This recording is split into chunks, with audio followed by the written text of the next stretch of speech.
हम जो ये देख रहे हैं कि आस्था स्वयं अपने प्रति भी देखिए, आस्था का माने केवल ये नहीं होता कि ईश्वर के प्रति आस्था या वह जो है त्वमेव माता च पिता त्वमेव, नहीं। देखिए, आस्था, इसी का नाम आस्था नहीं है। आस्था जो है वो दृढ़ता है, पैर को टिकाना, ठहरना। तो ठहरने का माने क्या है कि हमारे सामने कोई ऐसा आदर्श हो। देखिए, यथार्थ की लोग बात करते हैं। मैं यथार्थवादियों से एक प्रश्न पूछता हूं कि क्या बिना आदर्श के यथार्थ सध सकता है? यथार्थ का भी एक आदर्श होता है। अब वो चाहे कार्ल मार्क्स हो, चाहे वो तुलसी हो, चाहे वो कबीर हो, आपको आस्था कहीं ना कहीं तो रखनी पड़ेगी, आदर्श कहीं ना कहीं तो रखना पड़ेगा भाई साहब। आप चारवाक को रखना चाहें रखिएगा, लेकिन रखिएगा सच्चाई के साथ। देखो, सच्चाई के साथ, छल नहीं। देखो, बात बहस की नहीं है यार, बात तो आचरण की है। और वो आस्था यदि बहस में ही व्यक्त हो रही है तो बेकार की बात है। आस्था आपके आचरण व्यवहार में व्यक्त होनी चाहिए। आस्था तो वो है ना। अब यहां क्या चीज हो रही है आज की, हम ये देख रहे हैं कि जो सत्ता है, मैं सत्ता की एक पार्टी की बात नहीं कर रहा हूं, मैं तो निरंतरता की बात कर रहा हूं। ये एक दिन की बात नहीं है, एक दिन में आस्था का टूटने वाली बात नहीं है, निरंतरता की बात है। यदि आपके पास आदर्श हैं, यदि आपके पास अपनी आस्था है, तो शासन को परेशानी होगी, शासन परेशान हो जाएगा उससे। इसलिए शासन हमेशा आपके आदर्श को तोड़ता है,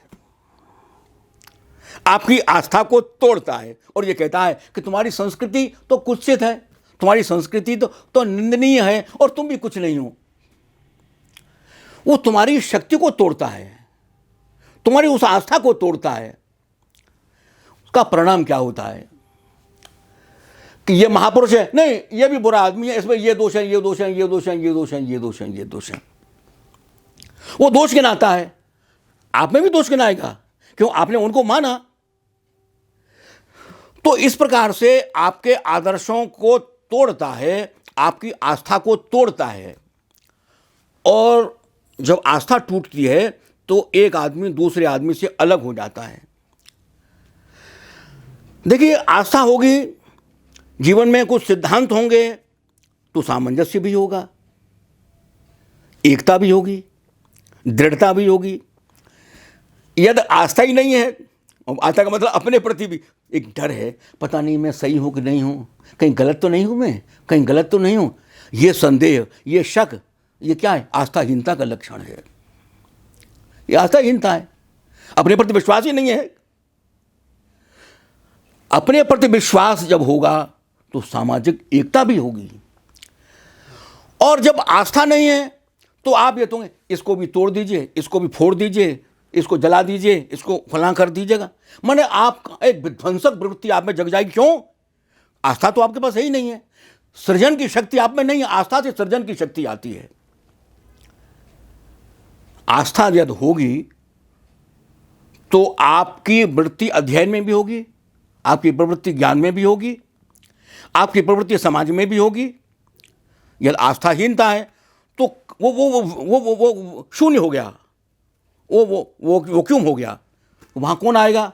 वहां आएगा विध्वंसक वृत्ति, तोड़फोड़ की प्रवृत्ति, जला देने की प्रवृत्ति। तो आस्थाहीनता का माने ये है कि जगह जगह तोड़फोड़ हो रही है, जगह जगह विध्वंस हो रहे हैं, जगह जगह एक आदमी दूसरे आदमी के खून का प्यासा हो गया है, हत्याएं हो रही। तो ये सब क्या है? आस्थाहीनता है। तो अपने में भी आस्था, जब अपने में आस्था होगी तो समाज में भी आस्था होगी, महापुरुषों में आस्था होगी, आदर्श में आस्था होगी, आप में दृढ़ता होगी। नहीं मैं ठीक हूं, मैं सोच रहा हूं तो ठीक है। तो इस प्रकार से जीवन में आस्था, इन महापुरुषों ने क्या किया था? अपने जमाने में तुलसी ने आस्था जगाई, अपने ज़माने में कबीर ने आस्था जगाई, अपने ज़माने में स्वामी दयानंद ने आस्था जगाई, अपने ज़माने में बुद्ध ने आस्था जगाई, अपने ज़माने में महात्मा गांधी ने आस्था जगाई। क्या किया था? आस्था ही तो जगाई थी, विश्वास ही तो पैदा किया था। तो इस प्रकार से विध्वंसक वृत्ति से बचने के लिए, प्रवृत्तियों को रचनात्मक बनाने के लिए, सृजनात्मक बनाने के लिए हमें आस्था की आवश्यकता है।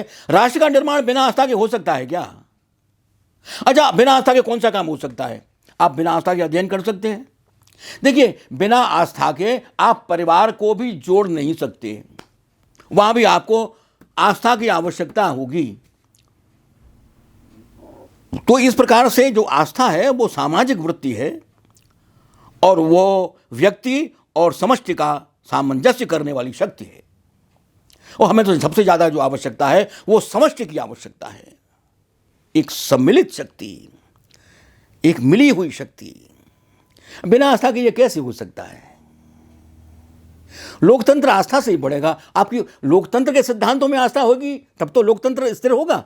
यदि आप कहेंगे लोकतंत्र कुछ नहीं है, संविधान कुछ नहीं है, गांधी कुछ नहीं है, संविधान सभा कुछ नहीं है, तो फिर लोकतंत्र कहां पर? लोकतंत्र में आस्था कहां है? फिर आप सीधे सीधे कहिए लोकतंत्र में हमारी आस्था नहीं है।